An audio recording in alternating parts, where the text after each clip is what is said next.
ആരോപണങ്ങൾ വെച്ച് കീഴടങ്ങിയോ PV Anwar MLA എന്നാണ് ചോദ്യം. ഡോക്ടർ ബി ജയരാജ് എടുത്ത് നിരീക്ഷകൻ നമുക്കൊപ്പമുണ്ട്. ഡോക്ടർ ബി ജയരാജ്, ഈ അന്വേഷണം ഒരു പ്രഹസനമാണോ പ്രതിപക്ഷ നേതാവ് പറയുന്നത് പോലെ?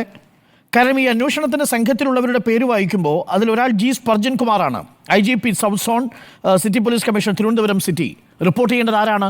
ആർക്കെതിരെയാണോ അന്വേഷിക്കുന്നത് ആ ADGPക്കെതിരെ അന്വേഷിക്കുന്നയാളാണ് G. സ്പർജൻ കുമാർ. ഇനി രണ്ടാമത്തെ ആൾ തോംസൺ ജോസ്, DIG തൃശ്ശൂർ റേഞ്ച്. ആരോടാണ് റിപ്പോർട്ട് ചെയ്യുന്നത്? ആർക്കെതിരെയാണോ താൻ അന്വേഷണം നടത്തേണ്ടത് ആ ADGPക്ക് റിപ്പോർട്ട് ചെയ്യണം.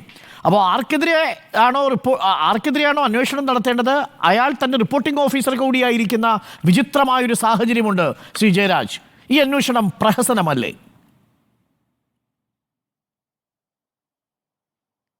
ഇതിനകത്ത് ഡോക്ടർ അരുൺ, നമ്മൾ ആദ്യം ഒരു കാര്യം മനസ്സിലാക്കേണ്ടത് IAS IPS ഉദ്യോഗസ്ഥരുടെ ഒരു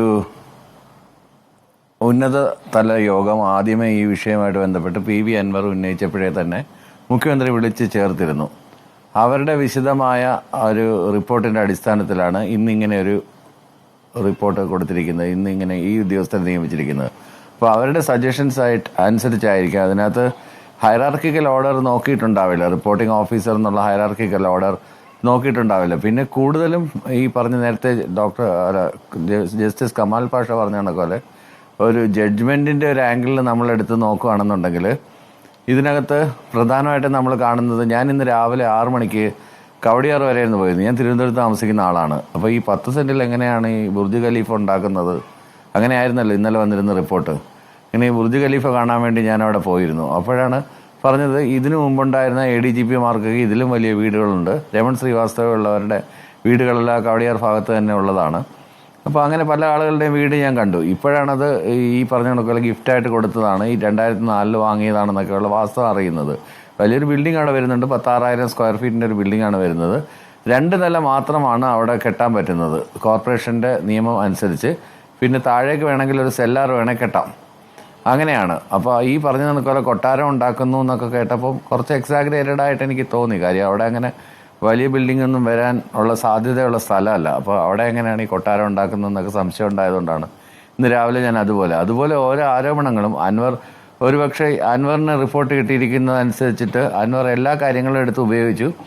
അതിനകത്ത് നമ്മളീ പറയത്തില്ലേ, ഈ കൊക്കിനെ വെടിവെക്കുന്നതിന് 2 രീതിയിൽ നമുക്ക് വെടിവെക്കാം. ഒരു വയലിൽ നിറയെ കൊക്കുകൾ ഇരിക്കുന്നുണ്ടെങ്കിൽ അതിനെ ഒരു കൊക്കിനെ കൊള്ളത്തുള്ളൂ ഒറ്റ വെടി വെച്ച് കഴിഞ്ഞാൽ. ആ സമയം ഒരുപാട് പെല്ലറ്റ്സ് യൂസ് ചെയ്ത് കഴിഞ്ഞാൽ ഏതെങ്കിലുമൊക്കെ 2-3 എണ്ണം വീഴും എന്ന് പറഞ്ഞ കണക്കുള്ള ഒരുപാട് ആരോപണങ്ങളുടെ ഒരു കെട്ടാണ് PV Anwar. അതിനകത്ത് എക്സ്റ്റോർഷനുണ്ട്, കൊലപാതക ശ്രമമുണ്ട്, സ്വർണം പൊട്ടിക്കലുണ്ട്, അനധികൃത സ്വത്ത് സമ്പാദനമുണ്ട്, ഇങ്ങനെ ഒരുപാട് ആരോപണങ്ങൾ. പക്ഷേ ഇത്തരം ആരോപണങ്ങൾ ഉന്നയിക്കുകയും പിന്നെ ആ ഉന്നയിച്ച ആരോപണങ്ങൾക്കൊന്നും കൃത്യമായ തെളിവുകൾ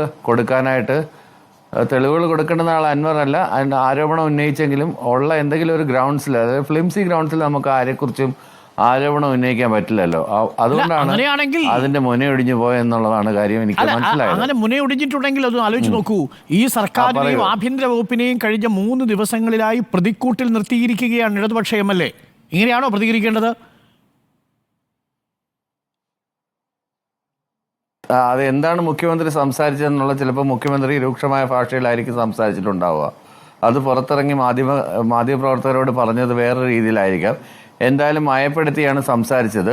മുഖ്യമന്ത്രിയുടെ ഒരു ശൈലി അറിയാമല്ലോ. മുഖ്യമന്ത്രി വളരെ കൃത്യമായിട്ട് കാര്യങ്ങൾ പഠിച്ചതിന് ശേഷമാണ് മറുപടി പറയുന്നത്. പിന്നെ ഈ രാജിവെക്കണമെന്ന് പറയുന്നത് ഫസ്റ്റ് വീക്ക് തൊട്ടേ പ്രതിപക്ഷ നേതാവായിട്ടുള്ള ശ്രീ VD സതീശൻ ഇത് പറഞ്ഞുകൊണ്ടിരിക്കുന്നതാണ്, മുഖ്യമന്ത്രി രാജിവെക്കണം. എന്ത് ഗ്രൗണ്ട് ഉണ്ടെങ്കിലും മുഖ്യമന്ത്രി രാജിവെക്കുക എന്നുള്ളൊരു 1 പോയിന്റ് അജണ്ട അല്ലാതെ ഇടതുപക്ഷത്തുള്ള ഒരു MLA ഉയർത്തിയ ആരോപണമാണ്. പ്രതിപക്ഷമോ BJP ഉയർത്തിയ ആരോപണമല്ല.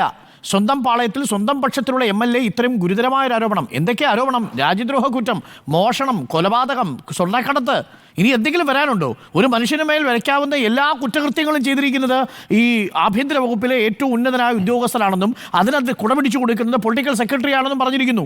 അങ്ങനെ ഒരാൾ ഉണ്ടയില്ല വെടിയാണ് വെച്ചിരിക്കുന്നതെങ്കിൽ കഴിഞ്ഞ 3 ദിവസം ഈ സംസ്ഥാന സർക്കാരിലെ ആഭ്യന്തര വകുപ്പിനെ പ്രതിക്കൂട്ടിൽ നിർത്തി അൻവറിനെതിരെ പ്രതികരണം വരണ്ടേ? ആ പ്രതികരണം എവിടെ? MV ഗോവിന്ദ മാഷ് പ്രതികരിക്കുന്നില്ലല്ലോ. പ്രതിഭ തിരിച്ച് പോരാളിയായ PV Anwarന് അഭിവാദ്യം അർപ്പിക്കുന്നു. അപ്പോൾ ഇതിനകത്തുള്ള ഒരു പ്രശ്നം എന്ന് പറയുന്നത്, പാർട്ടി സമ്മേളനങ്ങൾ നടന്നുകൊണ്ടിരിക്കുകയാണ്. ഇപ്പോഴത്തെ സാഹചര്യങ്ങളോട് പരിശോധിക്കണം. അപ്പോൾ അനാവശ്യമായൊരു വിവാദത്തിലേക്ക് പോകണ്ട എന്നുള്ളതുകൊണ്ടായിരിക്കും അവരൊക്കെ സംയമനം പാലിക്കുന്നത്. പിന്നെ ഇത് അന്വേഷണം നടത്തി അതിൻ്റെ കൃത്യമായിട്ടൊരു പ്രാഥമിക റൗണ്ട് അന്വേഷണമെങ്കിലും നടത്താനായിട്ട് കുറച്ച് സമയം വേണം. ആ ഒരു 48 മണിക്കൂറിന് ശേഷമാണ് മുഖ്യമന്ത്രിയെ കാണാൻ അനുവദിച്ചതും. അൻവർ കുറച്ച് ഇൻ്റലിജൻ്റ് ആയിട്ടല്ല ഇതിനെ സമീപിച്ചിരിക്കുന്നത്. അൻവർ കുറച്ച് ഇമോഷണൽ ആയിട്ടാണ് ഈ ഒരു കാര്യത്തിൽ വൈകാരികമായിട്ടാണ് സമീപിച്ചിരിക്കുന്നത്. അതാണ് പൊതുവെ ഉയർന്നിരിക്കുന്ന മറ്റൊരു പ്രധാനപ്പെട്ട വിലയിരുത്തൽ. ഞാൻ വരാം.